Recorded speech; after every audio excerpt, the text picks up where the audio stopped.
தென் மாநிலம் என்று பிரிவினை பேசும் மோடி நாட்டு ஒற்றுமைக்கு அரணாக நிற்பது யார் அப்படிங்கிறத பற்றி தான் பார்க்க போகிறோம். நாட்டின் மக்களவைத் தேர்தல் 7 கட்டங்களாக நடைபெற்று வரக்கூடிய நிலையில் இதுவரைக்கும் 4 கட்ட வாக்குப்பதிவு முடிஞ்சிருக்கு.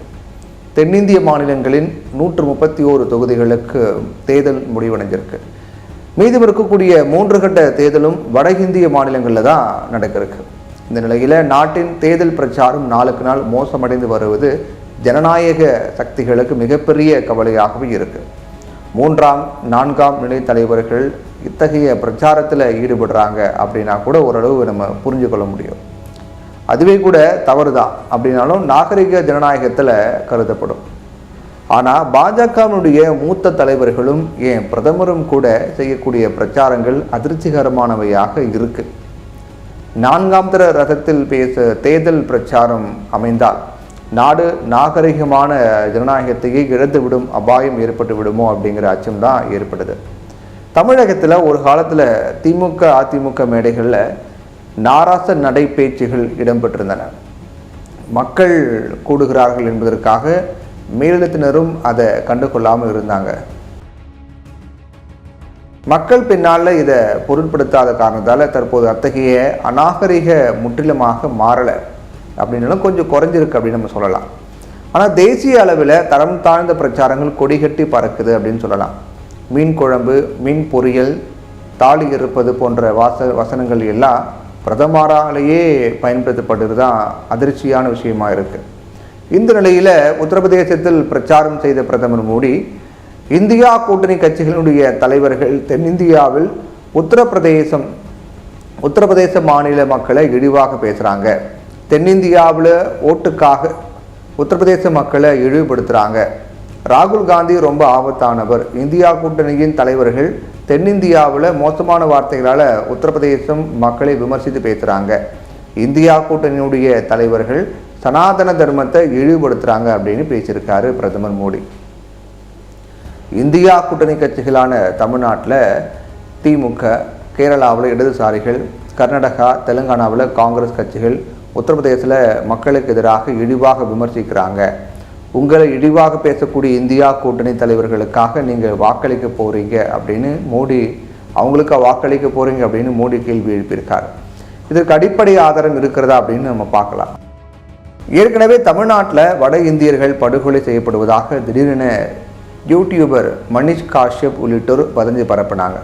இதனால் தென்னிந்தியா வட இந்தியா அப்படின்னு பிரச்சனை வெடிச்சது. ஆனால் தமிழக அரசு அதே போன்று சில மாநிலங்கள், இப்போ பீகார் அது போன்ற மாநிலங்களிலிருந்து அரசு அதிகாரிகளை குழுவை தமிழ்நாட்டிற்கு வரவழைத்து வட மாநிலத்தவர் நிலைமையை குறித்து ஆராய்ந்து விட்டு போனாங்க. அந்த குழு கிட்ட தமிழகத்தில் தாங்கள் எப்படி நடத்தப்படுகின்றோம் அப்படிங்கிறது குறித்து வட மாநில தொழிலாளர்கள் சொல்லியிருப்பதை ஒரு முறை படித்தாலே மோடி இத்தகைய பிரச்சாரத்தை செய்திருக்க மாட்டார். பீகார் மாநில அதிகாரிகள் குழு தந்த அறிக்கையை தொடர்ந்து வதந்தி பரப்பிய மனிஷ் காஷ்யப் கைது செய்யப்பட்டு சிறையில் அடைக்கப்பட்டார். தற்போது ஜாமீனில் வெளிவந்த மனிஷ் காஷ்யப் சில நாட்களுக்கு முன்னர் தான் பாஜக இணைந்தார். அன்னைக்கு மனிஷ் காஷ்யப் பரப்பிய வதந்தியை தான் இன்னைக்கு பிரதமர் மோடியும் வேறு விதமாக பரப்புகிறார் அப்படிங்கிறது தான் உண்மையான விஷயமா இருக்கு. அப்படிதான் சொல்ல வேண்டியிருக்கு. மனிஷ் காஷ்யப் இப்போ சிறைக்கு சென்று ஜாமீனில் வெளியே வந்திருக்கார். அப்படி எனில் மோடியினுடைய இத்தகைய பிரச்சாரத்திற்கு எத்தகைய நடவடிக்கை எடுக்க வேண்டும் என்பதற்கு மனிஷ் காஷ்யப்பினுடைய மீதான நடவடிக்கை ஒரு உதாரணம். ஆனால் தேர்தல் ஆணையம் கூட இதை கண்டுக்க போகிறது கிடையாது அப்படிங்கிறதான் துரதிருஷ்டவசமானதாக இருக்கு. இந்தியா முழுவதும் 2011ஆம் ஆண்டு நடத்தப்பட்ட மக்கள் தொகை கணக்கெடுப்பில் மொழிகள் பற்றிய தரவுகளை சமீபத்தில் வெளியிட்டிருக்காங்க மத்திய அரசு.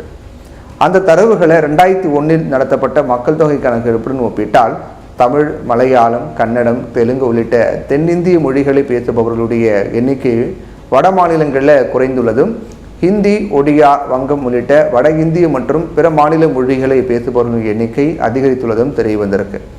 2001இல் வட மாநிலங்கள் சுமார் 8.2 லட்சமாக இருந்த தமிழர்களுடைய எண்ணிக்கை அடுத்த 10 ஆண்டுகளில் 7.8 லட்சமாக குறைந்திருக்கு. இதேபோல் 2001இல் 8 லட்சமாக இருந்த வட மாநிலங்கள் வாழக்கூடிய மலையாள மொழி பேசுபவர்களுடைய எண்ணிக்கை சுமார் 7.2 லட்சம் என்ற அளவில் சுருங்கியிருக்கு. தமிழ்நாடு மற்றும் கேரளாவில் அதிகபட்சமாக இருந்தாலும் அனைத்து தென்னிந்திய மாநிலங்களிலையும் இந்தி மொழி பேசுபவர்கள் எண்ணிக்கை இந்த காலகட்டத்தில் அதிகரிச்சிருக்கு. அதாவது 2001 தென்னிந்திய மாநிலங்கள் வசித்த வட இந்தியர்களின் எண்ணிக்கை சுமார் 58.2 லட்சம். இது 2011 சுமார் 20 லட்சம் அதிகரித்து 77.5 லட்சம் ஆகியிருக்கு. இது இப்போது மேலும் அதிகரித்திருக்கலாம். அவ்வப்போது வேலைக்காக போகக்கூடிய வடமாநில தொழிலாளர்களுடைய எண்ணிக்கையும் சேர்த்தால் கோடியை தாண்டிவிடும்.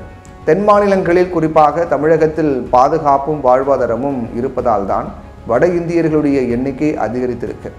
இந்தியாவின் ஒற்றுமையில் தேசிய தலைவர்களுக்கு அக்கறை இல்லை என்பதுதான் வட மாநிலம் தென் மாநிலம் அப்படின்னு பேசுவதன் மூலமாக தெரியுது.